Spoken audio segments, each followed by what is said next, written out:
things happen over here. And all the times that we're designing stuff, we're trying to figure out all the different things that are at play at the same time. Right? It's very different to designing any kind of destination that has kind of a linear sequence through it. So that's social.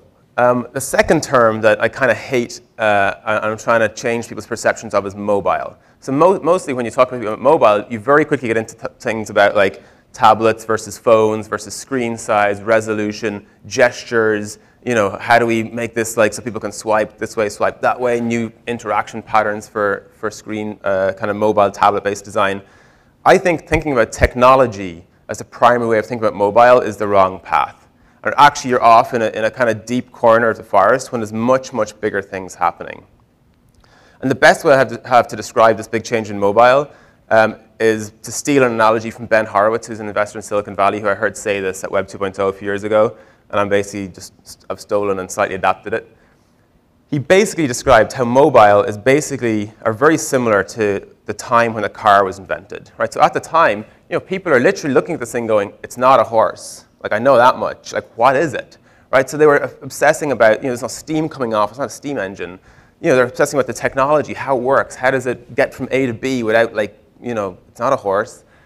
And mobile is very similar. We're obsessed with the technology, about new types of devices, iPhone 5s, iOS 6, you know, Android. We're, like, really deep into the technology.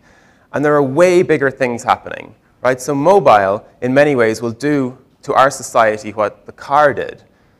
The car completely changed how we live. Right? Suburbia did not exist before the car was invented. It totally changed the dynamics of neighborhoods and people interacting with one another.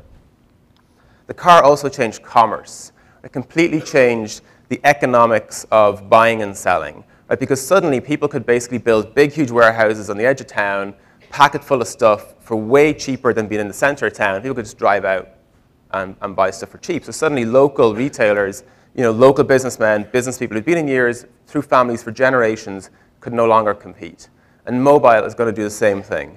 It is going to fundamentally change our society in ways we can't predict, and it's going to fundamentally change commerce. And I have no idea how or why, and I hope a lot of you guys know better than I and will go ahead and make these things. What I do know is that if in a world where you can get information in your pocket in a split second about anything, any brand, right? Who bought this? Did my friends buy it? Did they like it? How much did it cost? Is it cheaper down the road? Who else bought it? Are they cool? Are they like me? Do I want to aspire to be like them? Is this thing trending? Is it going up? Is it going down? Is it coming in a fashion, out of fashion? Right? All these things, they're like off the top of my head, there's like hundreds of permutations of those questions that will totally change how people decide what to buy.